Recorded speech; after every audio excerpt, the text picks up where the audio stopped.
Ladies and gentlemen, boys and girls, welcome to the Playseat SMS-R Championship Series 2019. It's the main event, and I am joined by Mr. Matt York. How you doing, my friend? I am doing absolutely fantastic, thank you. Really looking forward to kicking this off with round one of the 2019 Playseat SMS-R Series. This is shaping up to be one hell of a tournament. I am absolutely pumped for this, man. Yeah, we had that warm-up last week with the Challenger Series. Of course, we had 30 of the Mercedes-AMG A45s, and we've got down to our final 10, but now we add in the pros, the best of the best, Yorkie. This is going to be absolutely sensational. Yeah, this is going to be multi-class racing at its finest. The Challenger Series are going to be competing in the Mercedes-AMG A45 that we saw them racing in the shootout 2 weeks ago. And as you say, we've got the pro drivers in, and they are going to be driving in the Mercedes-AMG GT3 cars. So there's going to be two lots of racing happening in one. We've got to try and keep an eye on both. And no doubt it's going to be action-packed from lights to flag. Yeah, we absolutely have the hardest job in the house, but I would not have it any other way. So we're going to have action-packed qualifying. It's 10 minutes qualifying with a 30-minute timed race. So with about 4 or 5 laps to go, we should see, or actually a bit before that, we should see the leaders of the pro class catch up to the challengers. Today, we are at Hockenheim, a track that is well renowned for overtakes, one of my favourite tracks to commentate. Yorkie, give us some of your facts today. Yeah, so it features 16 turns in total. Obviously, it's been a track that's been part of the F1 calendar for quite some time, and it had some changes in and around the early 2000s to the current new layout that we are going to be racing on here. The circuit length, as you can see, is 4.5 kilometers in length, which is about 2.8 miles. The lap times for the GT3 cars are going to be in and around the 1 minute 36 mark, whereas the drivers in the touring cars will be in and around the 1 minute 46/47. So there's about a 9 to 10 second difference between the two classes. But as you say, it's a fantastic circuit for racing on. So this will be absolutely spectacular to watch. Like I said, one of my favourite circuits. Normally with a track, you have sort of 1, maybe 2 in this day and age of racing opportunities to make an overtake. But look here, you've got turn number 2, which you can make an overtake into. You've got the hairpin, which of course is turn number 4. I would say turn 8, then you've got 10 and 11. Those corners are definite opportunities there. It says 16 turns, but I'm judging by proper turns for me personally. So we're going to see overtaking, we're going to see slipstreaming, we're going to see the traffic getting involved, all sorts of stuff. I'm shaking, I'm so excited. It's the SMS-R Championship, guys. Yeah, this is going to be absolutely phenomenal. Obviously, the drivers will need to watch out with that multi-class traffic that's going to come into a pretty big factor later on in the race. Probably about 20 minutes or so of them squibbling over each other. And then later on, they will be getting into the traffic where things will certainly get shaken up just there. Absolutely. Well, we have got our very own Yorkie here who has put together a hot lap for us. Let's go check him out at Hockenheim. So our first hot lap will be in the Mercedes-AMG A45 SMS touring car. Now we've just come onto the start-finish straight, approaching a very high-speed turn 1 that only has a single line going through it. We're going to drop it into 4th gear, chuck the car in, try not to take too much curb on the exit, as it is a rather large curve that easily tends to unsettle the car. Turn 2 is going to be our first overtaking opportunity. Braking hard, roughly about 70 meters before the corner, turn it in at 2nd gear, and it's all about the exit here because you're leading yourself through turn 3 and onto the very long back straight. So getting that traction and getting on the throttle as early as possible is going to be paramount for picking up the slipstream to pass your opponents as you come down this straight in the approach to the very heavy braking zone of the hairpin of turn 4. Positioning the car to the left-hand side about 120 meters before the corner, slamming on the brakes, shifting the car all the way down into 1st gear. Pick up the apex on the inside, again getting on the throttle as early as possible. Use a little bit of curb on the outside there, and focus on nailing those upshifts as we come up towards turn 5. A completely flat right-hander, just try and keep the car as open and flowing through the turn as possible before bringing the car right for turn 6 into the 2nd gear left-hander. Get hard on the accelerator out through the exit, bring the car over to the left-hand side of the track to open up turn 7 and 8. Come through and just let the car drift out wide there as we come into the stadium section. Very high speed 4th gear right-hander. Again, watch the curb on the exit there to try and not take too much and unsettle the car before braking hard just before that 50-meter board.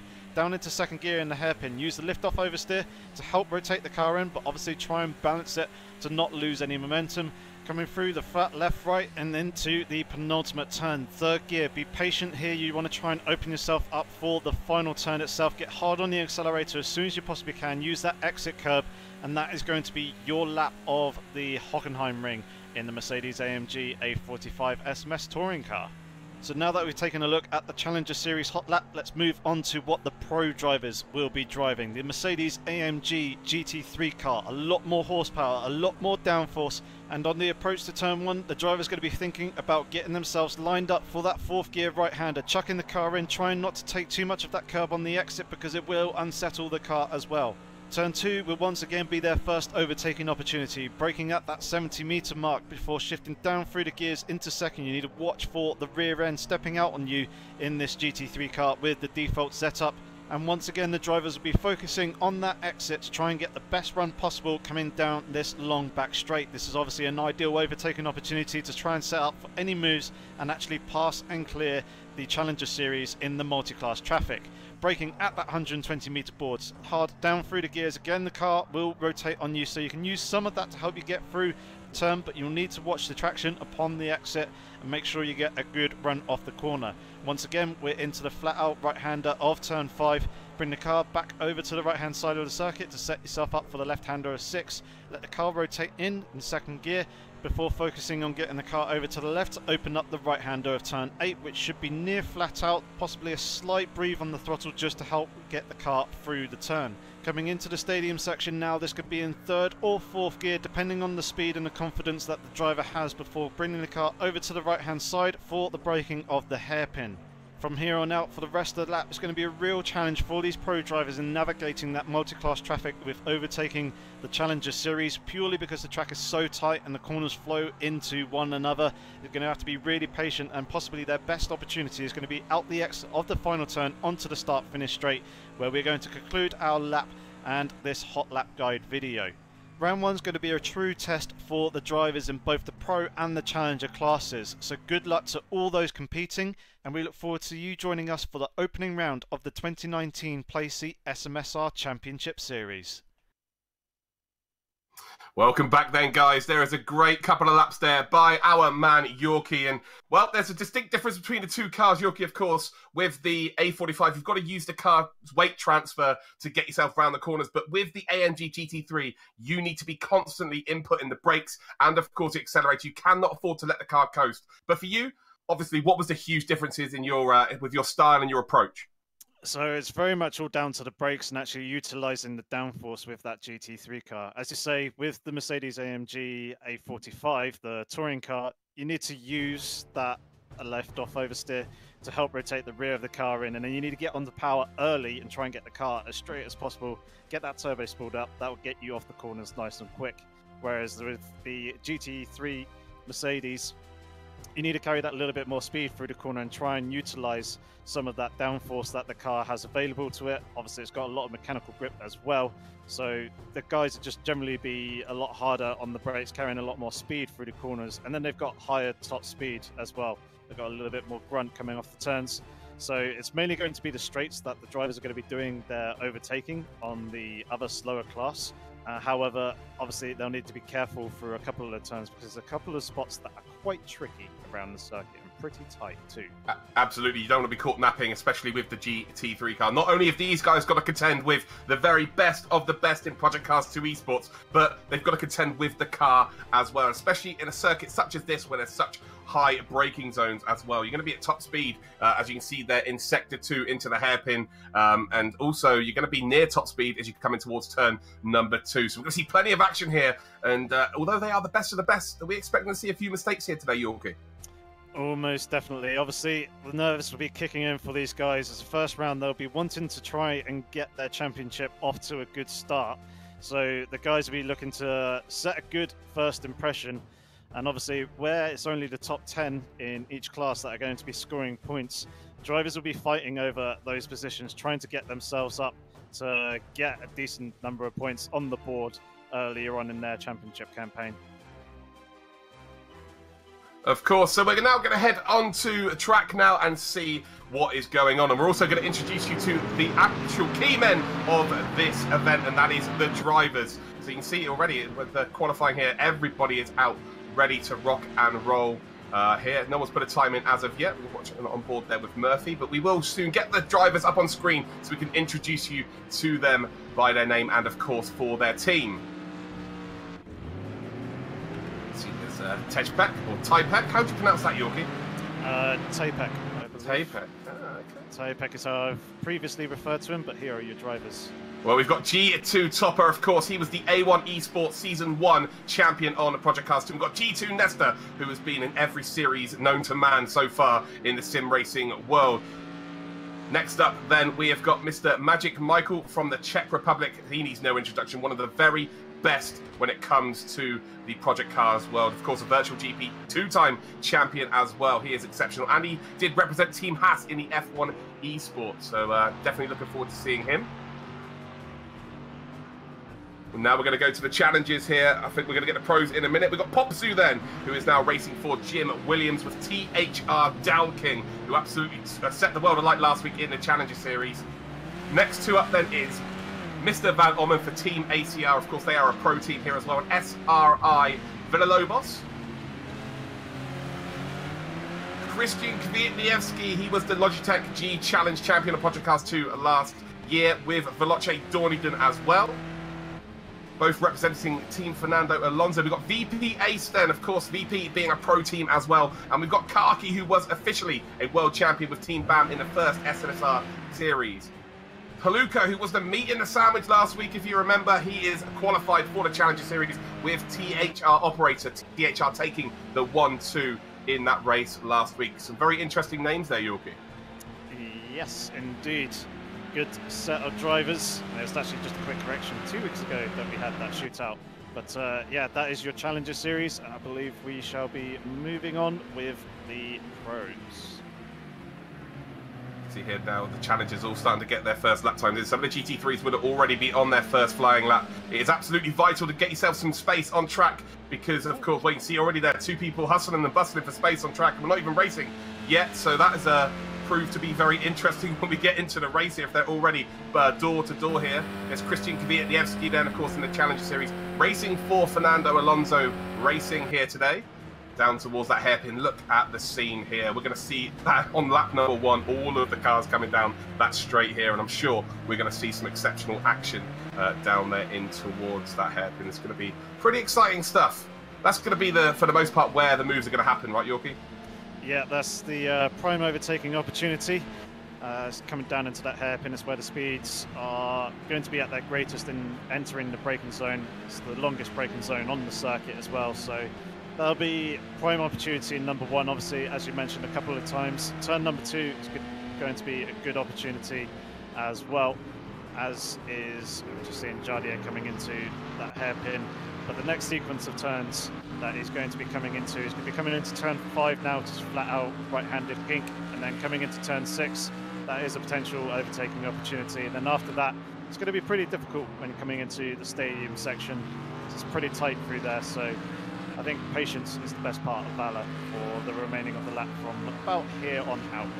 Look how close it is already here. Then they've already done banker times. You can see the VP Isaac then is provisionally on pole with Lazarus Murphy in second. And then we have got VP Darwin Dowmer, I believe, in third position right now.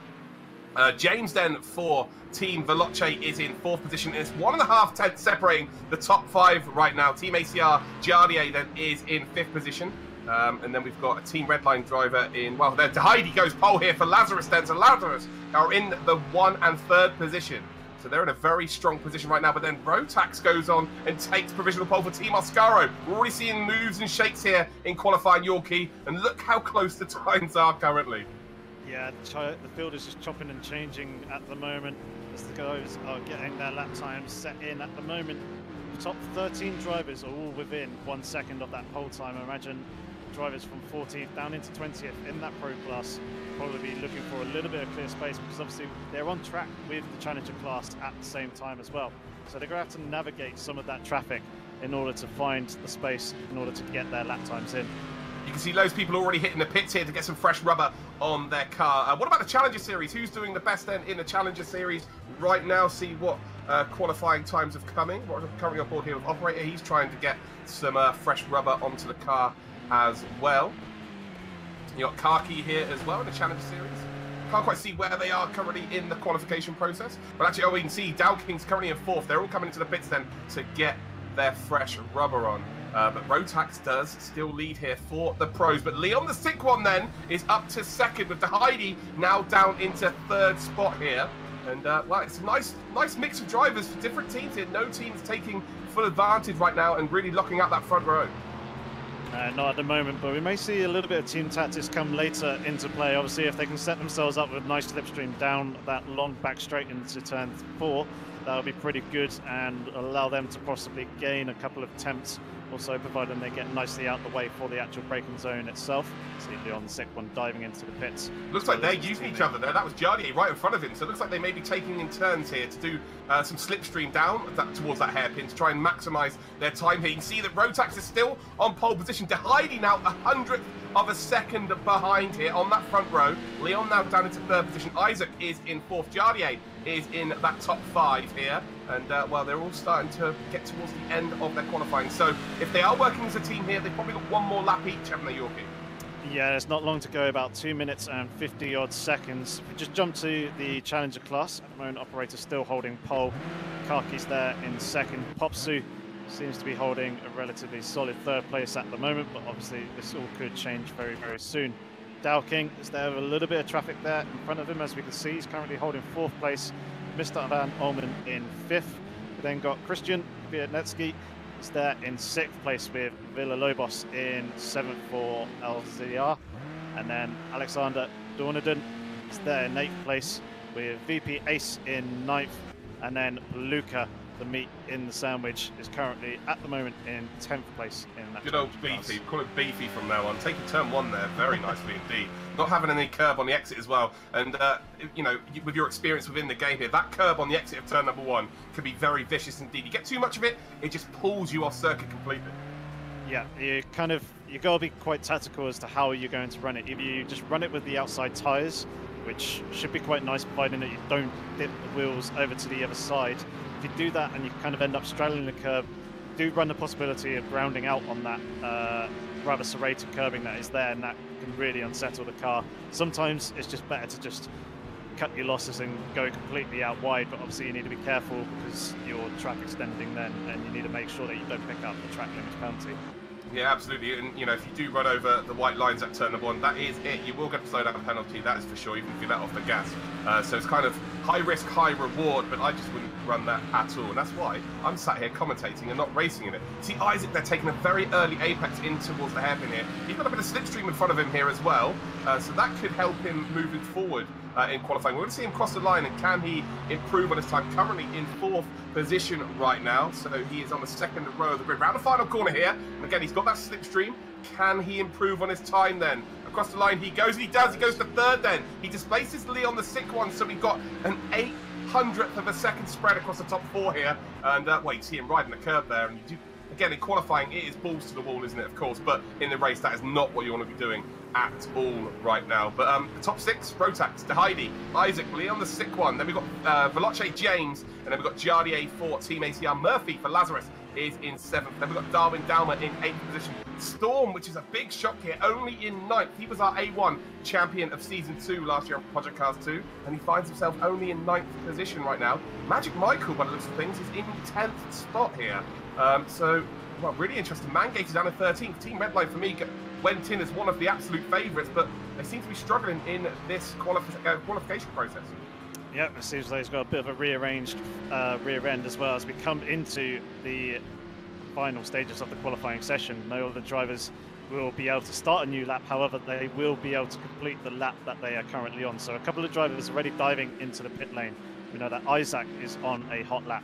Rotax has just abandoned his final lap. But he can't cover off now. That is it for him. And De Heidi, the front row runners, if anyone beats him, they cannot cover him off right now. You can see they're coming into the stadium section here for the final time. So anybody that crosses the line just before the time remaining came up on screen, they can finish their lap here at Hockenheim. So now I think we're going to see a mad dash. Can Isaac here half a tenth to find with 2 corners to go. Can he go pole? He's into the pit, so he's abandoning his lap here then. Leon the sick one not able to improve. He's currently in 4th. I don't know where Jardier is going to stay in 5th then. We've got James. James is going to finish this lap here. Currently 1.5 tenths of a second. And no, he's not going any quicker here. So he comes into the pits then. Murphy is going to be 7th position. And where's Storm then? Storm is in 9th and Magic Michael is in 10th position.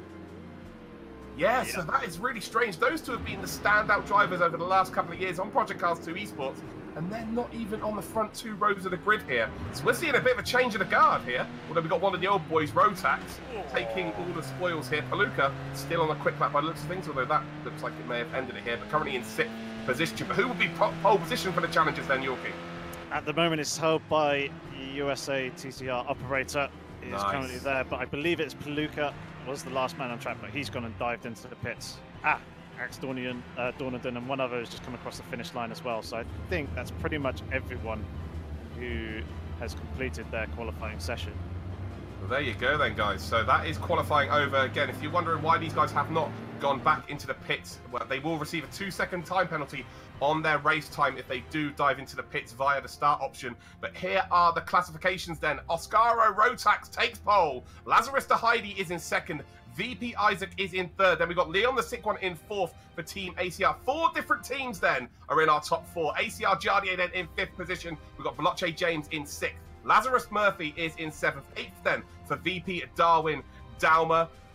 It's gone too far for me to see here. We've got Oscaro Spanky then in 11th position. Typek is in 12th. Mangator in 13th for Team Redline. GTA Tijni in 14th. Johnny Tormala then for Red Bull Racing is in 15th. JSR Suomi is in 16th. We've got JSR ABAs in 17th. Chem Bollet Bassi is in 18th position. We've got TX3 Ulti then in 19th. And GTA Matty is in 20th. That is your pro classification. Let's check out the challenges then. And it's THR Operator who is going to take pole after smashing it last week in the Challenger qualifiers. Kaki then, our world champion from season 2017. He is in 2nd. Williams Jim Popsu is in 3rd. Dow King is in 4th. So 2 THR drivers in that top 4. ACR Mr. Van Ommen is in 5th position. Palooka is in 6th. Then we have got Alexander Dornigan in 7th. Christian Kwiatniewski is in 7th. 8th. VP Ace is in 9th.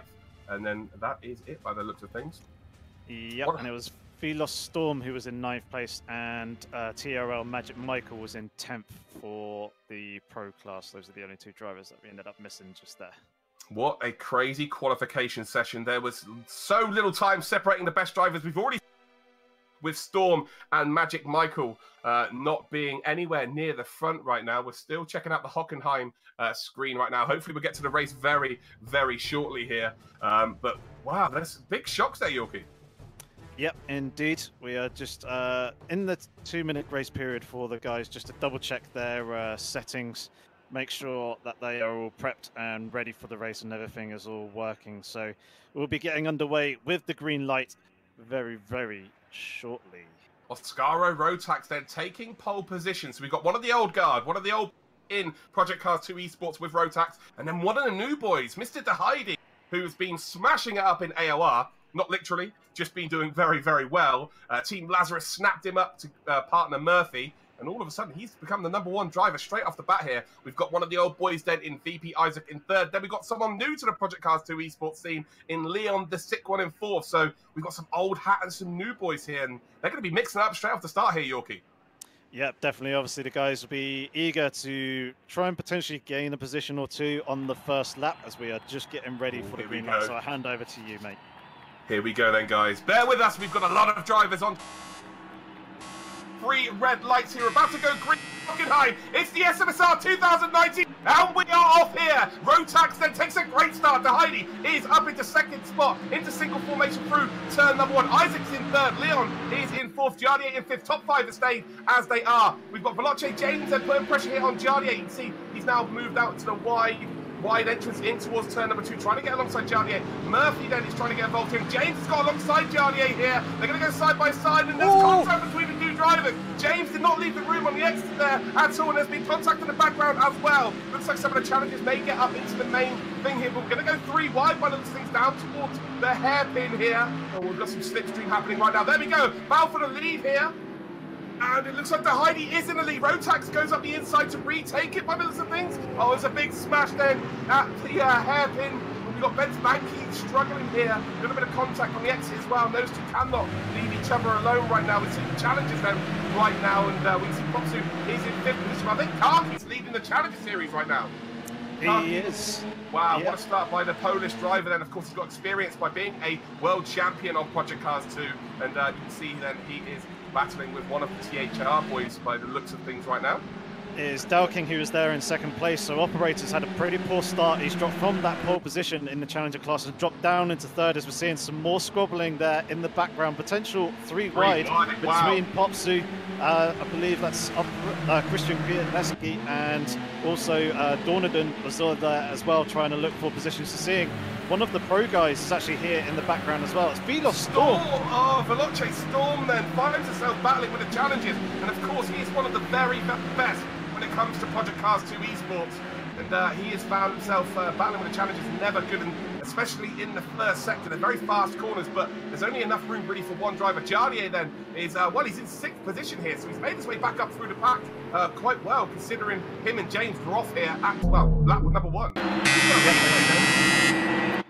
Yorkie, take us through this replay. Wow, what a start. So here is the start. Obviously, the drivers got away quite nicely, and all single file coming through the first turn, and all look pretty good and clean through there. Approaching turn 2, you can see a couple of drivers were trying to pressurize 4 positions as it was there. We're seeing Murphy and Jardier having a little bit of a tussle, also with Veloce James. And then just as they were coming through turn 3, Jardier and Veloce James had a little bit of a brush together that put them wide onto the grass. We also see that Veloce Storm in the background also having his spin. So very unfortunate for those few drivers in the first couple of turns. Yeah, it looks like minimal like damage towards the race positions for these guys. It's not the end of the world. You can see that Rotax does indeed lead this race then, with the Heidi in 2nd spot. Very close proximity between the two drivers. Then we've got Isaac in 3rd. You can see that Rotax loses the rear then in towards the hairpin, but not under any pressure. I'm struggling to speak right now, but it's about 1.6 seconds covering the top 4. You can see that the VP boys here are doing extremely well, by the way, considering they are 3rd and 5th right now. Remember, this is a team competition. At the end of 4 weeks, the top 4 teams will qualify for our official final, which has been announced. It's at Mercedes World, so a big opportunity to then fight it out for the €20,000 prize. Bit of a mistake there in the background by, looks like maybe behind Ulti here. Oh, well, no, James, look how far James is behind, by the way.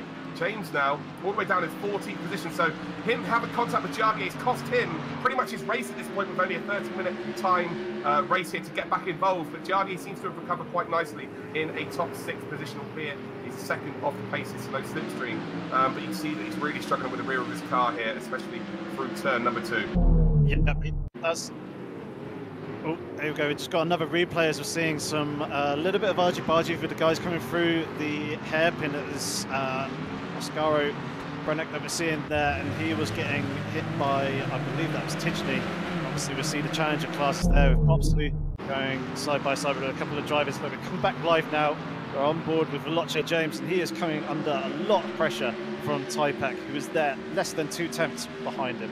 And we know Typak, of course, has got pedigree within Project Cars and Project Cars 2. He has been at the forefront within the esports for various teams at this point. He's very good. It looks like someone's got a slowdown penalty or made a mistake there. Not too sure who that is right now. Oh, it is Ulti. Oh dear, so well, a few people are going to be gifted positions here. And looks like he may have run wide then into the braking zone towards turn number 7 there. Yeah, it's side by side there with Tichney as well, coming into the stadium section. Just gone and lost the rear of his car, and that's going to cost him a further 2 positions. He's so struggling with the tyre temperatures. Got to be tyre temperatures at this point.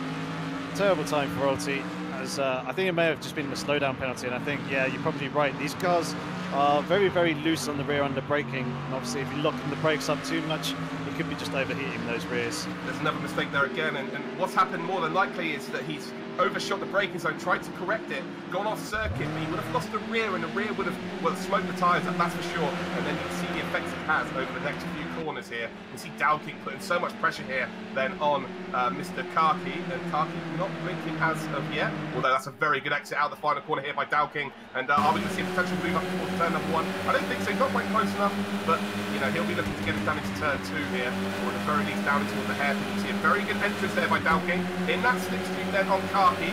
And how well is Karki going to be able to fend off this challenge down towards turn number 2? Again, you see Dowking trying to get into the mind then of the Polish driver. It's not working as of yet, but it's a great exit then. And this is where you've got to set yourself up down towards the hairpin. And he's very, very close here, Yorkie. And I think he'll be side by side down to the hairpin. Where's Karki going to force him? How early is he going to go defensive here? And he's going to have to. So Dowking's now going to pull out left. And now Karki will have the inside line towards the hairpin. And you see Dowking squeezing him on to the apex here already. So he's got to try and squeeze him as close to that apex as possible. Then pull out for the braking zone and then try and make it stick around the outside. Although Karki has managed to do it nicely, managed to defend that perfectly actually. And it's actually cost Dowking a bit of time. Yep, Dowking was doing everything right there as well, squeezing Karki over to the inside just to make it tighter for Karki. He then moved back over to the left-hand side of the circuit to try and open the corner up, but I think it was actually his teammate, THR operator, behind him that just kind of snagged the rear of his car as he was going for the switchback, which kind of prevented him from making that move. But we're seeing Paluca is coming under some pressure from Alexander Dorniaden and also VP Ace as well. The three drivers extremely close proximity. Yep, so he's here. Off the overtake down towards the hairpin. You see squeezing him up towards the apex here, and obviously he moves over, but Bam Karki has to react to him moving over, so it's going to take a lot longer for him to get over to the left-hand side of the track, which then means he's got an acute angle into the apex. Can't get out to the pallet early enough, but Bam Karki came through that with flying colours at this point. VP Ace then currently in 7th position here, as well. You think, not quite on, and there's a mistake that's only going to cost them both time at this point. Not going through there nicely, and actually you can see that the rear wheels there were definitely smoking, and that's going to again increase the tyre pressure, temperatures, and it's going to affect the next couple of corners. Really early braking there. BPA's having to kind of be aware of what's going on in front of him there, a bit evasive, and it cost him a lot of time. Yeah, that was actually the front tyres as well that we saw smoking. These cars are front-wheel drive, so they'll be locking up the fronts, as you've seen there, coming into turn 2, and coming out through the exit. If they spin the tyres up too much, you'll see the smoke being produced there. But VPH was extremely close into that second to last turn. He's dropped off a little bit, so he's not going to really be in with a chance. However, I believe that operator is really close, fairly close to Dowking, not quite as close as I thought when I saw him there in the distance. So they'll have a pretty smooth run as Dowking's having a little bit of a look at Karki actually coming in. There's actually door rubbing between the two, rubbing the panels. I think Dowking is there up alongside, may actually potentially be past Karki here as they're coming into the very fast right-hander of turn 5. Karki's got the inside line though for the next left-hander to turn 6. He's got the primary line here, but Dowking's trying to hang it around the outside. Oh, he's got it. For the next one, this could be move done. Oh, it's a 4 corners in, 5 corners in. We're up the oh, no! Oh, the leader's one! Race! And Dowking and operator, they were, Dowking and Karki were so clean, and it's game over for them. And well, with the format of this race, that could be race over for the Karki. Then comes back on in, well, 9th position, and Dowking finds himself in 8th spot here. So, well, it looks like operator's been gifted the lead of this race. Yeah, so we're just going to a replay of that incident there. We're just trying to pick them up. You can see them going side by side through turn 6 and into 7. I think Karki may have just potentially... Oh no, Dowking actually looked like he lost the rear slightly, and out through the exit, Dowking was just a little bit wide, and that kind of led to the contact and spun them both off the circuit. Let's talk about the pros here. Rotax then is not able to shake off Nuboy to Heidi. It's 4/10 of a second between the two drivers, but big scenes here because Jardy and Leon have switched places. They of course drive for the same team. Is that tactical here? Potentially, if Leon or Jardier feels that he's slightly quicker than the other, he may request obviously to let a change of position happen to try and have a go at the person in front of them. Obviously, they've got the VP Isaac and also his teammate VP Darwin do up there just in front of him. They're pretty close to the podium positions, and obviously the two ACR boys be looking to try and see if they can get at least one of their drivers up onto that podium spot. Absolutely, I love Darwin Doom. He's one of my favourite drivers. I like Darwin Dowmer as well. He's pretty good. Sorry, Yorkie, I didn't mean to throw you under the bus. But yeah, that's all right. It seems like they may have been practicing together then, and maybe one's better in a dirty air than the other, but it doesn't really matter in this sense because they're right behind another car regardless. But you can see that the two teams doing exceptionally well right now. Our Team VP and Team ACR, they've both got solid points for both drivers here. Look at the leaders though, 2/10 of a second, and I think Heidi may have a little snifter here. You can see that Rotax has already got defensive. Heidi late on the brakes. Is he going to be able to hold on to it though? He's going to run extremely wide here, and now he's going to be under a lot of pressure from the VP boys, so they're not quite close enough. And actually, you can see VP and ACR having a right little ding-dong there. But Heidi, he had to go for it, didn't he? But ultimately, it's cost him a bit of time, and again, tyre temperatures, that could affect him over the next sector or so. Yeah, Rotax showing some serious level-headedness at the moment, placing his car absolutely perfectly to defend that inside line, forcing Heidi to try and go for that lunge, and it just sent him a little bit deep that he wasn't quite able to get the car rotated round quick enough to get the power out for the exit. And yeah, Rotax held on to that lead very, very nicely. Very good recovery from the Lazarus driver, to be fair. Obviously, Heidi, one of the new boys at the top end of Project Cars Esports, is really taking it to one of the old boys. Rotax, who's been absolutely nowhere since the last time I saw him at the A1 Austria Season 1 finale. And he's not really competed within the game and come straight back into the game, and all of a sudden he's top dog.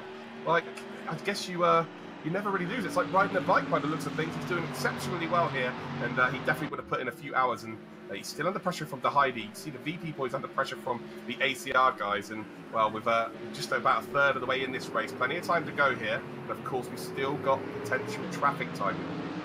Yep, definitely. We've still got that to look forward towards the end. It actually seems like Jardier's got a pretty decent run coming off of turns 3. He's picking up the double slipstream of the two cars in front, but it doesn't look like he's going to be close enough. Jumping up to Heidi. Again, Rotax feels that he needs to go a little bit defensive coming into the hairpin. He misses breaking point here. Oh, Heidi's going to go on the inside. Rotax on third gear. They're going to be side by side and up towards the second sector here. And can Heidi for Team Lazarus take the lead of this race here? We just saw him with the challenges. They go side by side here. Rotax trying to hang on to the curb, and he's going to hold on. That's phenomenal defending. A huge mistake, but he's rectified it in the best possible way. And Heidi's going to think that's opportunity missed. Jardier up to third position. The two VP drivers have been overtaken here. The two VP drivers are side by side. Darwin Dowers off circuit here. Leon's up into what looks like fifth position, now battling with Isaac here. Starting to come alive, Yorkie. Yeah, definitely. We saw that in the background of the battle between the two leading drivers. Not entirely sure what actually happened with the two VP guys, because I didn't really feel that Jardier was quite close enough, but it seemed like on the exit, or at least really apex of the corner, he was able to get that move done and get himself up into third. It seems like the Heidi has really got and taken the pressure over to Rotax now, as Rotax is starting to feel like he's really need to go defensive. And as we saw, a slight mistake there. It allowed a slight sniff of an opportunity for the Heidi. He wasn't quite able to pull it off, but no doubt he's going to go for that same move again. Rotax makes a mistake. Heidi's got a great drive then up. Got traffic time here as well. Really going to add to the flavour of this opportunity.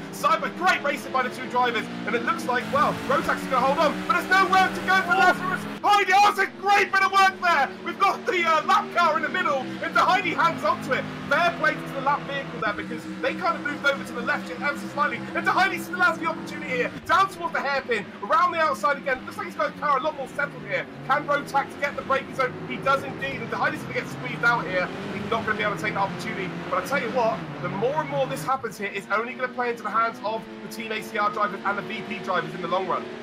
Yeah, that was very, very close there with the lap traffic. Fortunately, he was able to hold his line, and the drivers were able to go around it, which worked out very, very nicely for them both. Didn't really interfere with the battle too much. We could see the battle between Jardier, VP Isaac, and also ACR Leon, the sick one, is really heating up in the background as well. Leon is looking really, really eager to try and see if he can slot himself past Isaac up into fourth place and follow Jardier through, as Jardier does a little bit of work there with the lap traffic, I believe. Oh, Isaac's on the curb here. That could be a big mistake as well. One of the challenges then just moves completely out of the way there. Jardier nearly the lapped car there to his advantage, but actually Isaac's like, no, I've got to get through here. And actually the one that's lost out here is Darwin Down, almost a bit of contact in the background. But we're seeing the Heidi and Rotax here. We're seeing that Jardier did the same to Team VP. It was very much a psychology battle in the end, because they're so close. Although the Heidi's got a great run out turn number 1 once again. Rotax caught on the curb. Here we go then. Dahaidi's got to run down to turn 1, and I think this is his opportunity here. Can the Team Lazarus driver take the lead? Squeezes Rotax out wide. Whoopty-wop then by Rotax here. Not going to be able to get... Oh, yes, he does. He's back on right, side by side here, down towards the hairpin again. And, wow, these two need to stop here. I want to have a voice tomorrow. I have children, guys. Yep, these two guys are really going at it, bumper to bumper. Oh, sorry, actually side skirt to side skirt. They're banging wheels a little bit. Dahaidi's trying to squeeze Rotax over as tight as he possibly can. Rotax has got the inside line. Dahaidi going for that switchback move. There's a little bit of challenger traffic here just in front of him as well. That could potentially come into play. But for the moment, Rotax holds on with that lead. This is incredible stuff here, and this is what the multi-class does. You can see it again, Kaki just removing himself out of the way here. And I'll tell you what, you've got to tip your hat to the challenger boys here because they're being so aware. But actually, you can see some of the challengers are taking advantage of this. Giardier's under all sorts of pressure from VP Isaac by the looks of things here. But it's only a matter of time before Dahaidi gets it. Dahaidi gets the move done, I think. Actually, Giardier is going to get very lucky here, I think. And actually, Kaki's going to split the two drivers. And well, there we go. Giardier's going to get a couple of tenths here. But the leaders then are still battling. And if the leaders keep doing this, we saw a little bit of argy-bargy down towards the hairpin Yorkie. Could we potentially see the front two take each other on? Potentially. They obviously need to be very, very careful of that. We've seen prime examples of it in the opening lap and also later on with drivers coming together, just rubbing the wheels a little bit too hard. That causes them to spin off. And again, Dahaidi looking to the inside, trying to flash himself in the mirrors. He done it again. Rotax It's to an turn exceptional exit here. And he's going to challenge it. Oh, the challenger's in the way. Dahaidi's got to go on the inside of the challenge. Rotax around the outside, and I think Dahaidi's done it. Well, actually, no, the challenger's got contact with Rotax. Rotax trying to take the lead, and Dahaidi is in the lead of this race then. Ladies and gentlemen, Dahaidi does take the lead, but Rotax is in the slipstream once again. And now, Giardier is within 7/10 of the leader. We've now got a four-way battle for the lead. Traffic time has really taken into fruition here. And you see Rotax now, the one who has to go out wide here. Very late on the brake, closes in. That's a brilliant overtake. And well, Dahaidi's going to retake it here. Giardier is back involved as well. Isaac trying to get involved for the bargain. And oh my God, how has Rotax managed to not only get out the inside of Dahaidi, but hang on to it and get it in front of his bonnet then into the apex? No idea how that happened. I thought Rotax was so late on the brakes that he was just going to completely overshoot the corner. I don't know if there's a little bit of contact with that challenger driver that we saw there right on the apex and allowed him to retain that position, but Rotax retaking the lead at the moment. But now Giardier is very much in the fray. Leon, the sick one, is dropped to just under a second off the back of Isaac, and they've kind of lost touch with the leaders. They're about 1.5 seconds off, but we've now got a three-way fight for the lead. This isn't the Catalina wine mixer, guys. This is the SMS-R Championship 2019, and we're about to have an absolute grandstand finish here. So Giardier's been involved in a pack of the top 6 here for pretty much this whole race, which has made it redundant for the battle for the lead. But now the challengers have got themselves involved here by being lapped, and Giardier is now the shark here in the pool trying to take advantage. And I tell you what, I am still in absolute awe of the braking of Rotax. That was one of the most sensational moves. Oh, Dahaidi's round! Oh, he's got his small round as well! Oh no, Dahaidi's going to be absolutely furious with himself, and he's, well, look at the sportsmanship here shown as well. He's waiting for cars to go by. He's back on track. He's going to take a wide entrance, and now all of a sudden he finds himself down in 8th position behind his teammate Murphy. Yeah, wow. We're going to have a look at a replay of that one as well. Here it comes. So just coming into turn 2, I think Dahaidi just lost it a little bit on the brakes. The rear over-rotated. Giardier spotted it and had to jump on the brakes as well in order to avoid it, but very unfortunate mistake there by Dahaidi, and he's now dropped back down into 8th place. We've seen more contact here in the front as well. That's Johnny Tormala then for Red Bull Racing. He's all the way around there. Not too sure who that was involved with. The challengers are really involved in this race now. But we're seeing maybe too much urgency from the pros, but of course they don't want to be losing positions by going through the Challenger Series. But this is multi-class racing 101. Yeah, very much so. You need to be patient, and you need to hope that the Challenger guys actually hold their line as well. They're actually instructed it's better to hold their line because the drivers are a lot more predictable that way rather than them trying to jump out the way and give you the space. So that's the way it generally tends to work in multi-class racing, which is obviously a fair bit different to your typical single-class race. Still got 10 minutes to go in this race then, ladies and gentlemen. Rotax will lead. There he's got... Because Giardier, of course, had to avoid Dahaidi's spin. And this is not the kind of car you want to be avoiding spins in a braking zone, is it? No, but now Jardier, because he had to avoid that spin, has, as you say, lost a lot of time and is now actually under threat from Isaac. His teammate Leon the Sick One is there as well, just behind, but so is also VP.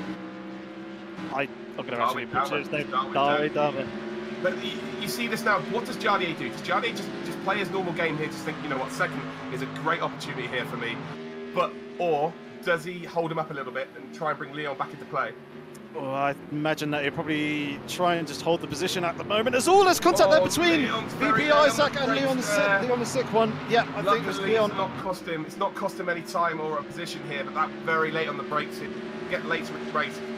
Brake temperatures, tyre temperatures, it's almost going to be like chewing gum at this point. Leon going very defensive here, and actually, I think he's just let Darwin down the through at this point. Maybe he feels like he's caused contact with both of them and gone, do you know what, you boys crack on. I'm happy with the 6th position here. It's solid points for the team, while Jardier is in 3rd. I'll tell you what though, Jardier is closing the gap on the leader. Yep, he has. I think he got a little bit of a break from the group as well with that mistake by Leon the Sick One going into the back of Isaac. That's allowed him to break free a little bit. But Leon the Sick One isn't giving up on this 4th position. He's taking it to Darwin down. Down, sorry. I apologise if I butcher any drivers' names, but he certainly seems to be hanging on and really wants to see if he can get that 4th place back.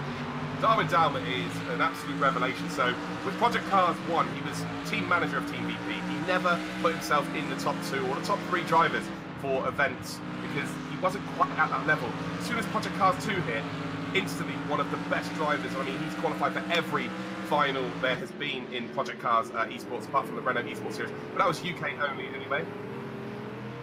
Okay, so we've got the Yoni Tormula crash coming up for you now as a replay here.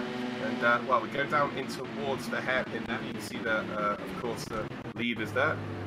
And then there's a bit of a kerfuffle here. So Heidi getting out the corner nicely. And, well, I don't know what's happened now. I think he's tried to go around the outside of one and kind of pit manoeuvred himself there. Yeah, it seemed like there was a contact with a couple of drivers. He did a very nice 360 pirouette to get himself back facing in the correct direction, but I think it was a number of drivers there who were in play that caused that. Absolutely, and that is something that the stewards can look at. Let's just worry about the racing at hand right now. Heidi then finds herself 8th position.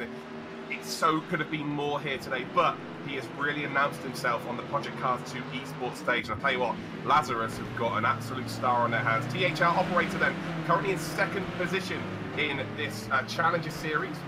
And is he behind Christian Kwiatkowski? He is. He's in 2nd place. Wow.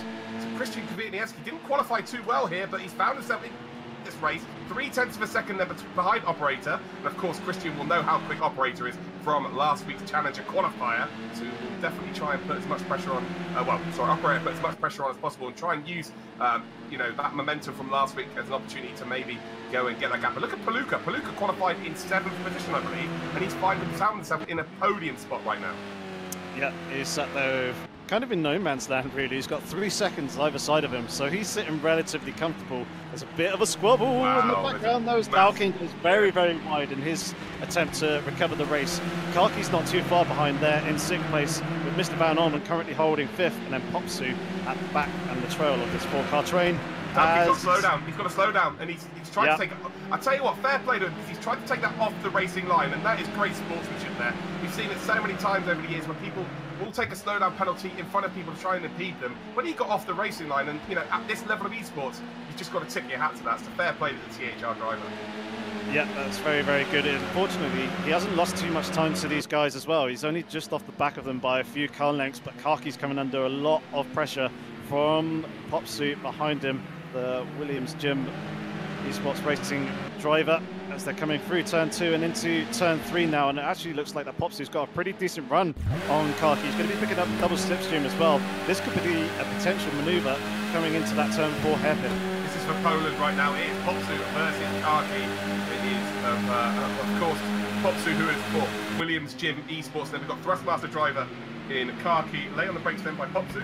Popsu's not. Oh, Popsu is side by side here. What about Popsu? Yeah, what about his speed difference?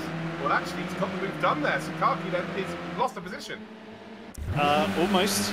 He's there on the outside coming through turn 5, but he's going to have the inside for turn 6. Karki, but actually, that's short of the route.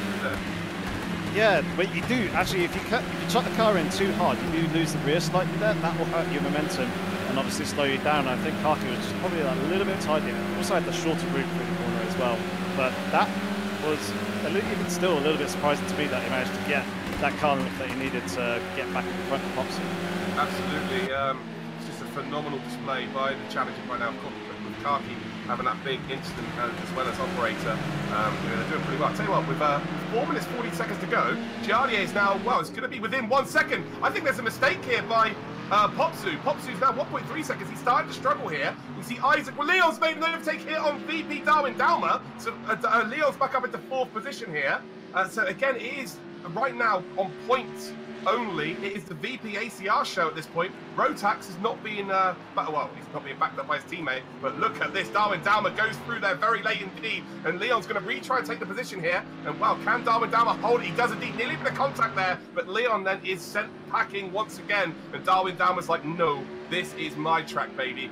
Magic Michael, though, closing in behind in 6th position. So he's been a silent assassin here today. Normally we see him at the front of the grid, but he's in 6th position right now. And, well, I wouldn't put it past him to maybe gain a couple of here. Yeah, he's obviously pressing on hard to try and see if he can close up to the 2 drivers who are battling front. The Heidi's now got himself up into 7th ahead of his teammate Murphy. Those 2 drivers, I believe, have swapped positions, as we can see there.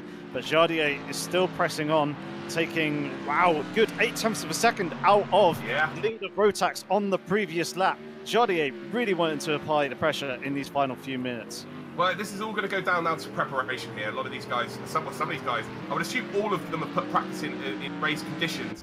But have they really practiced the late stages of the race enough here? Whereas someone like Jardier, if you watch him in his streams and stuff, he is very meticulous with his preparation towards races. So now you can see that that's coming to fruition right now. 0.8 of a second off the pace here. We're going to have, I believe, we're going to have 2.5 more laps here, Yorkie, and I would not put it past Jardier to close up. And I think Rotax is starting to struggle with the brake temperatures here. But I'll tell you what, if they do start getting involved, we've got VP Isaac, who is all over this. He'll want that to happen. Yeah, he's also there lurking in 3rd position, only 7/10 off the back. Didn't like that Rotax was going a little bit deep on the braking, but he managed to gather it back up and get a good exit. Even still, Jardier is just nipping out a little bit of a 10th here or there throughout this lap. Obviously, we'll see once they actually come across the start-finish line what their lap times were. You see in the background that also Leon, the 6th one, has dropped off by a car length or 2 off the back of Darwin Dalma, and he will be wanting to try and see if he can close back up and see if he can get back into that 4th position. Yeah, but you can see that Jardier is only been in, I think, the serious slipstream zone here for the exit of turn number 2, 3 down towards the hairpin here. So if he can get a very good exit out of turn 1, which we've seen has been the difference when we saw Tahidi behind Rotax. Rotax seems to struggle there for turn number 1. So if Jardier can get a decent exit here, and again, he's visibly has closed up here. It's now, well, it is half a second. So it looks like we've got someone really struggling at the lead of this race here with brake temperatures, with the slipstream. It's all about the exit here then of this turn number 2. Jardier there just getting the car rotated nicely. I'll tell you what, he's using the weight of the car there, where you don't really want to lean on it because it's one of those cars that's very sketchy and will lose you a lot of time. But he's kind of leaning on the car here to try and gain that advantage. High risk, high reward.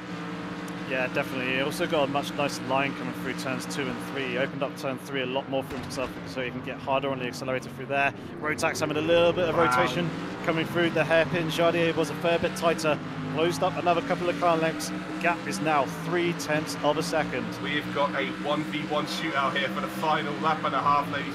Could be absolutely cracking here. I don't think we're going to see Jardier really played by Rotax, because of course he does not want to cost himself that 2nd position. But on the flip side, if he does get too involved here with Rotax and he doesn't try and make an overtake, then there's every opportunity that Isaac may take that 2nd position away here. So it's definitely all to play for. 25 points on offer. Remember, the top 4 teams after the 4 rounds of this championship will indeed get to our official final at Mercedes World. And I'll tell you what, with 1 lap to go here, Jardier is looking very dangerous indeed, and Isaac is actually closing up as well. So I think that the slowest driver out of these 3 here is Rotax, and I think he's banking on his pedigree as a defensive driver here. I think he's going to try and just defend this out here and just do it as I guess as slowly as possible, if that makes any sense.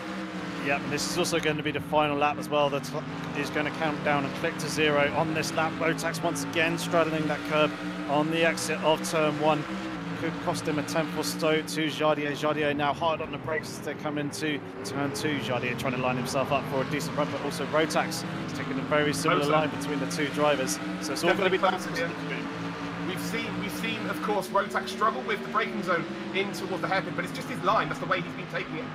Single lap here, but I tell you what, it's closing down under 0.2 of a second. They've got a challenger car here as well, so they cannot take the optimum line. And while this is going to play into, well, he's got off the track. He does not want to get involved. Jardier going for the whoop-de-wop here. He's going to get on the power nice and early, and Rotax gets on the power just as early. So they're separated now by less than 0.2 of a second. We're into the second sector here on our final lap of this race, and Jardier gets a great line then up in towards what will be, well, within 2 corners of stadium section. He's side by side here. He's going to have the inside line. Can he get the move done? Rotax leaves the room on the inside. Jardier having a little nibble, and well, he tries to hold on there, so it looks like they have a little bit of contact. And look at Isaac. Isaac's going to try and get himself involved here as well. And we've got stadium section to go here in the first round of the SMS-R 2019. And is it going to be Rotax? Is it going to be Jardier?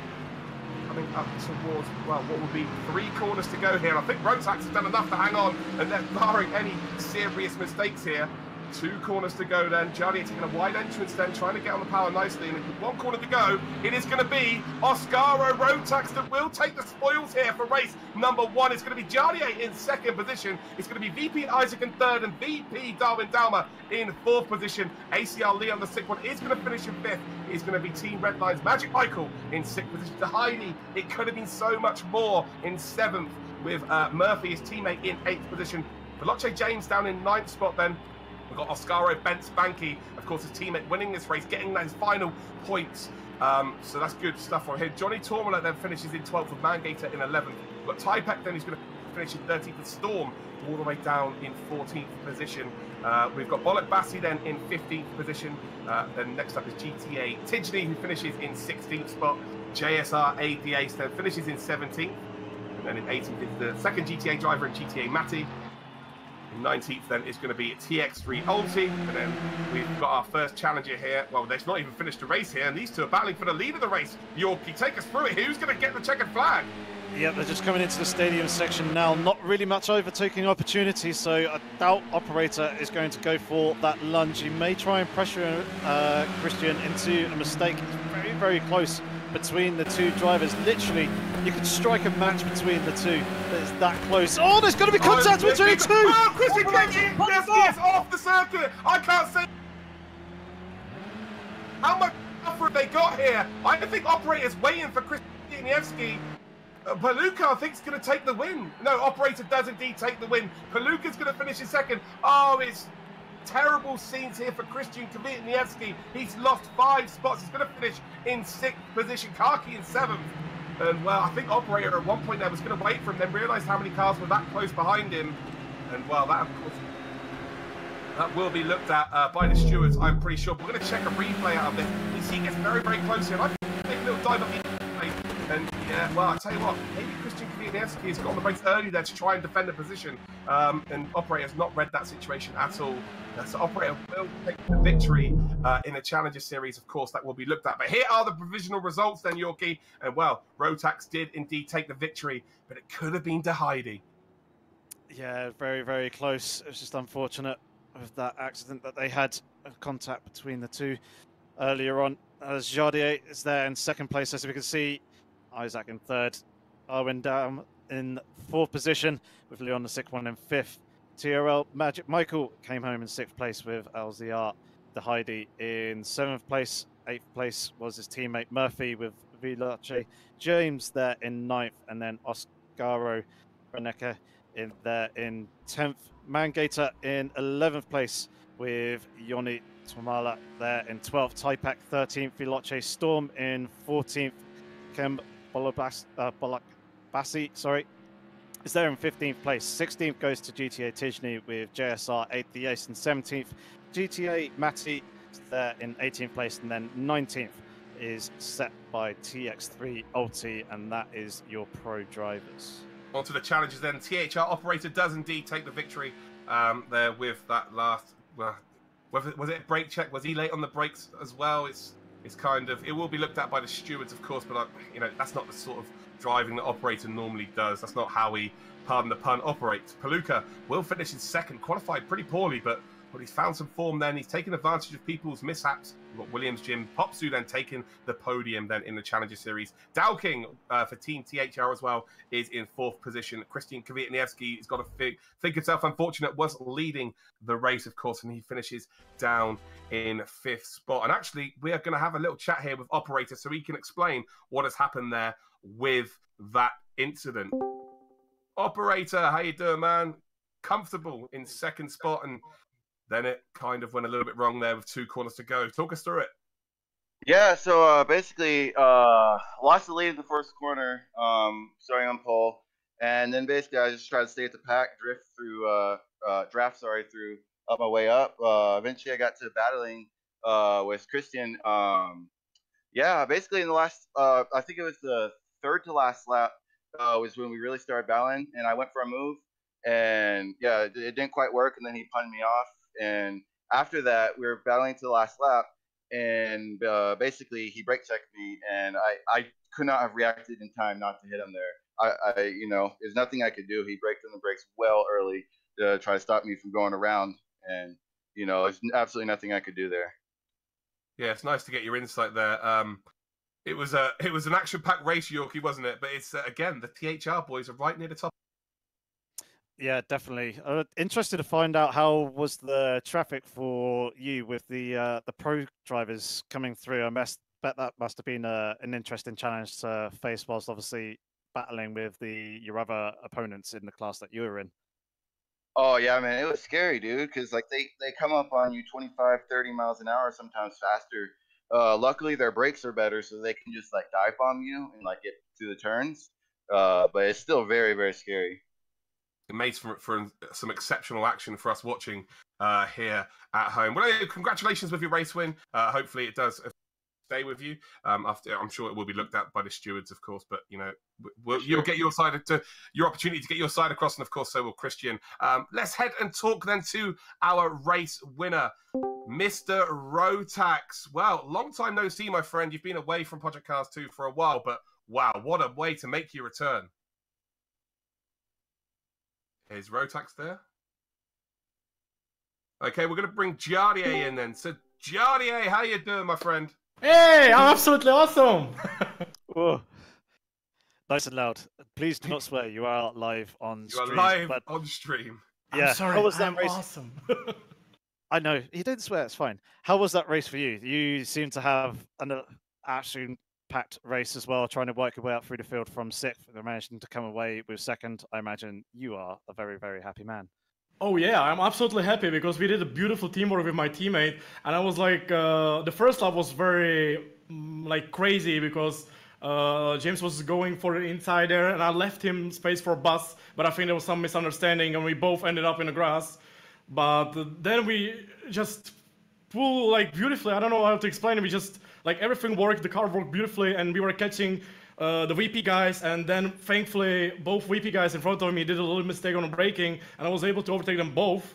And then I have a beautiful fight with Rotax on the last lap, but I was just trying to be careful, not to do anything stupid or anything. And yeah, it was beautiful, safe coming home from the 7th or 6th place after first lap. It was phenomenal. It was a great performance, of course, and you got yourself into a position because of the Heidi and Rotax battling for pretty much the whole race. You got yourself in a position to attack, and then the Heidi makes that spin. Did you need a new pair of pants after having to avoid that? Oh yes, yes. I was like, first of all, I didn't know if he will catch it or not, so I had to like almost stop the car before I realized he is definitely spinning the car. So I lost like 2 seconds to Rotax, and I was like, I'm 100% sure I will not be able to get rid of Isaac. So yeah, then thankfully, I don't know how, my pace like got really good in the last 10-15 minutes, and I was able to catch Rotax with Isaac in my back, and it was like super smart driving from all 3 of us in the end on the last lap, and absolutely beautiful call from my teammate Leon when he's just well, beautiful working in the traffic together. Awesome stuff. Rotax, it's been a long time, my friend. You've been away from the PCARS2 sports, and you've come back, and you've set the world alight. How about that for? We still don't have Rotax. He's in the chat, but we can't hear him. Can you hear me? Yeah. Oh, there he is. No, it's working. Thank you. That was a difficult race. I want to congratulate Jardier for his race. A strong comeback in the end. I think one more lap and I was done. So it was tough, but I'm really happy with this result. And I want to congratulate also my teammate Banky for his first race and on PCAR, his 10th, I think. So good result for the team. I'm happy. Yeah, absolutely. It was really good to see that you did the hard work in the first 20 minutes of the race, but you did not have time to breathe at all. You had Heidi for 20 minutes, and then Giardier behind you for 10 minutes. How were you struggling at the end? Was it brake temperatures, tire temperatures? Yeah, that's it. Break in the tires temperature. I don't know why. I'm struggling. Past the first 10 minutes are okay, but after that, I'm way slow compared to the other components. Certainly something for you to work on for the next couple of rounds, and no doubt you'll probably obviously focus on that to make sure that you can continue the good form that you've had from the start. You feeling confident for the next 3 rounds leading towards the final? I hope so. I like the tracks. Monza is one of my favorite tracks, so It's everyone's I will favorite. train harder and harder because it's a tough competition. I think that's one of the most competitive championship we had in Project PCARS2 so far. So it's good for everyone. Yeah, absolutely. I've been involved with Project Cars, Esports, Cars and Cars 2, and I've never seen a field that is packed with talent. You looked at the top 6 for the most part of the race, Giardia. You were right in the middle of that, and you couldn't make a mistake. If you attack someone in front of you, you're under pressure from someone behind you. How were you feeling during this race? Yeah, exactly. I was like it's it doesn't matter if you win or not at this stage of the races. You need the points for the team. So I was like, I was just thinking about it. I was like hoping that my teammate will catch up Isaac and he will help me with him somehow. But he was fighting with, I think it was somebody from VP, Darwin, I think. And I was just exactly as you said. I knew in the last lap if I will attack Rotax like too much, then Isaac will have open door or something. So I was just trying to make it smart together with the TC cars in the last lap. And yeah, you just have to think about it. Sometimes you have to sacrifice the first place just to finish on the second or podium. Yeah, absolutely. Yorkie, that was sensational to watch, wasn't it? What was your particular favourite about the duking it out for that big 25 points? It's probably just all the moves going down into the hairpin, and then obviously when the second class, the Challenger Series, they also came into play as well. It really shook everything up because things were starting to spread out a little bit. And as we saw, the 2 leaders, Heidi and Rotax, did have a little bit of a gap to Jardier and the chasing drivers behind. But with that Challenger class traffic as well kicking in, it brought everything back up and brought a whole new set of life to the race as well. It's absolutely phenomenal layout and dynamic that we have here with this championship series. Ironically, we didn't need a new lease of life in the race. That was part of it. Like we had a cracking race anyway, and then that was thrown in, and I've never been so excited in my life here. What do you guys? Of course, we've got both sides of the coin here. We've got the pros in Rotax and, of course, Jardier. And we don't have Operator here anymore. Operator's not here anymore. What did you feel about the multi-class situation? And, of course, there'd be times where you were swearing at it, and there was times where it was helping you. But as a whole, did it excite you more? Was it something you're really interested in doing? Yeah, it was very exciting, and the behavior of the Challenger class was on point. That was great. They keep on the line, and of course it's a challenge for us to avoid them, but I think it was okay for everyone. So it's a really good idea, and that's it. I enjoy it. Jardier, what's your thoughts on it?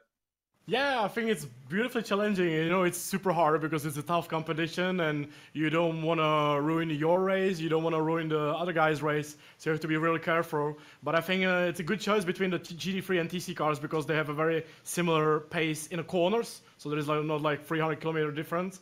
So it's kind of like easy and also like hard to overtake. So we just if you sit in a race, I think we didn't have actually like extra troubles. Like we got like hold like once for like a second, but it wasn't anything crazy. So I think it was beautiful racing on both sides. Yeah, absolutely. Like I say, me and Matt, absolutely. Well, it was the easiest job to do in the world when you got action like that, Yorkie, right? Yeah, definitely. It just makes it so much easier. Just commentate on everything. You don't really have to worry about trying to fill in the blank space when it's action non-stop from lights to flag. It's fantastic. Awesome. I'm so excited for the next 4 rounds. The next 3 rounds. It's going to be incredible. We've actually got a couple of other drivers here. So we're going to bring Veloce James is here. We've got Veloce Storm as well. First of all, let's talk to Storm. Storm, of course, you were the A1 Season 2 champion. That was the first time you really announced yourself on the major stage of picking up a major on Project Cars 2. What happened today, man? It sucks, man. It really sucks. Sorry for this word, but That's kind of frustrating knowing. Yeah, just knowing, you know, the amount of practice we had done with James together, you know, practicing it, qualifying, practicing the race, and in the end, we got stuck behind people in qualifying, and fortunately, we couldn't get a decent qualifying performance, and then in the race, we just got unlucky, got spun in turn 3. Should watch the replay, but I feel like, yeah, this was, I'd say, bad day for us, but we'll bounce back. Veloce James, then. So James, of course, is our Renault Esports champion from last year. He has been in the A1 leagues as well. And of course, he's our E-Rock World Champion. So James, you came into this race, you were fighting at the front there, and then you had a little bit of contact with Jardier out of turn number 3. What happened there? Yeah, I mean, I don't like jumping on the excuse wagon because it's always annoying to hear, but I was on the pole lap with seconds to go. I was 3 tenths off on my time, and I was only a tenth and a half off the pole time, and then made the ace. Unfortunately for him, he was on a lap as well, but he got in the way. So it doesn't help starting in the midfield. And then, yeah, around the outside of turn 2, going into the left kink before the straight, the game's physics just decided to super glue mine and Jardier's car together, and we both ran wide. Unfortunately, otherwise I would have been 4th place. After all my incidents, I was 21 seconds off Rotax, and then I finished 16 seconds behind him. So I definitely had the pace to be at the front, as well as Storm. And as Storm said, we'll bounce back, and we look forward to round 2. Yeah, well, that kind of sums up, you know, the nature of the strength of the field. One mistake will, of course, cost you huge time in these championships, and you're past many events yourself, and today was a prime example of that. Yeah. Definitely. Hopefully next time that you guys will be able to show what you guys are capable of as well with Monza. Are you guys looking forward to the future rounds? Do you feel like you could be quicker there and have potentially a better performance than you had here this time round? Yeah, I mean, the first round's always you're learning about who you're driving against and the competitors, because you do know of all of them, but you've never raced against all of them. And the aim for us two now is just to be 1st and 2nd in the final 3 races. It's pretty simple. Yep, completely agree with what James said. We just need to figure out qualifying, right, at least on my side, because James, he was just an absolute animal in practice, and don't think could have challenged him, but on my side, yeah, I really should practice a bit more, even more than what I did for this round, and yeah, just get a bit more lucky in the race. Both of us this year are aiming to be cross-platform drivers, so yeah, that may be a distraction, and we're gonna have to, you know, really look at it and decide what's priority. Fair play then, guys. Well, thank you for all of you joining us the chat here for the post-race interviews. And well, Yorkie, kind of, there's a few people that are out of position here today. You know, we look at the likes of Magic Michael, of course, who's been one of the very, very best there is, was well out of position here in qualifying. Again, we see some of the Veloce guys struggling with traffic in qualifying and stuff like that, which has put them out of position. And then in the race, you're really going to struggle because, you know, you need to find half a second a lap or around one corner to make an overtake. It's very difficult to do so against people of this level. Are we going to see people step up their preparation? Are we going to see them start maybe going into public lobbies to try and work with traffic? More than likely, and I imagine the guys are probably working on slipstreaming for Monza as well. You've got that massive start-finish straight where there's quite a huge advantage with the draft, especially with these cars in their default setup configuration as well. They come with quite a bit of wing angle. So if you can get yourself in behind one of the other drivers, obviously that takes away a lot of the drag that you would be running if you were in clear air. And with that, obviously comes quite a big time advantage. Yeah, indeed. But we've seen two teams really take it upon themselves to get points early in this championship. 5 points, a huge positive for him. But Cem Bolak-Bassi only finishing down in was it Cem Bolak-Bassi racing for Oscaro?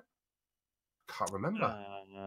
Ben Spanky. So Ben's finished in 10th position. So that's only going to be 26 points. But you look at teams like Team VP, they've both finished in the top 6, and Team ACR both finished in the top 6. Of course, this is a team event, and it's the top 4 teams that will qualify for that final.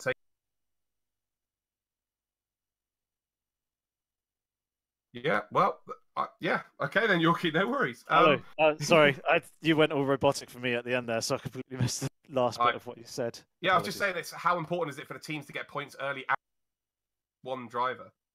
Oh yeah, definitely. Obviously, as you say, it's a team championship, so the two drivers will be needing to work together in order to try and bag the points that they can possibly get in those early championships. It also gives you a little bit of a buffer later on to try and be a little bit more aggressive as well. Obviously, if you have a pretty poor start to your championship campaign, the pressure is just going to amount on you later on if you're not where you were initially expecting to be. I guess people like the Heidi, of course, racing for Team Lazarus, as much as it could have been a championship victory here today, or a race victory, they've managed to still get double points. They finished in 7th and 8th, Murphy and the Heidi. So knowing that he's got the pace to battle for the win, and also the team double pointing today, they've got to be pretty happy, considering the spin. They're looking pretty strong this season already.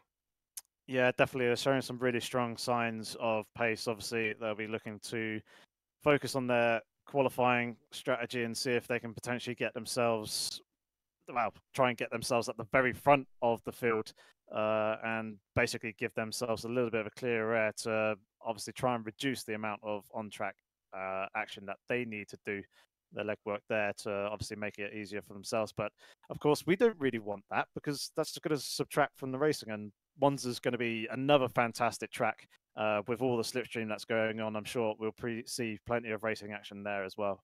Well, I was absolutely going to bring that up. I used to do the Go For, a competition, PCARS2, and Monza happened twice, and we had 3 drivers in Popsu, Storm, and Giardier, and it was touring cars finished within 0.02 of a second of each other in a 30-minute race back in those days. So I'm expecting to see absolute fireworks here with the braking zones into 2 chicanes as well. We've got Ascari, so Ascari is going to be huge to get out of quickly. It's very easy to go through there nice and slowly, but if you want to maximize your speed, especially in qualifying, but in the race, in terms of you do not want to be making a mistake through Ascari on towards that back straight down in towards Parabolica. That's where you're going to lose positions. You're going to lose a lot of time.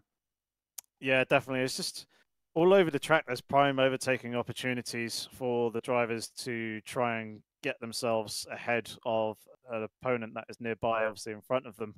So the drivers obviously need to factor that into their qualifying as well, because although starting from pole position may be good, especially with the potential turn 1 chaos as well that Monza is typically known for, it could also be a hindrance if everyone gets through there cleanly and you've got drivers hot on your heels, obviously wanting to try and nip that first place away from you. Yeah, well, we saw today a couple of people making a mistake on lap 1 out of turn 3. And of course, if there's a mistake by one of the drivers at Monza, they've got that long run up to the second chicane. If they get caught behind some challenger cars there, that's sort of 2-3 seconds straight away off the bat. They're going to be away from the rest of the pack. So, there's some guys that didn't score points today that are going to, the JSR guys are going to be under a load of pressure. The TX3 guys are under a lot of pressure. Like, they have to score next week, don't they?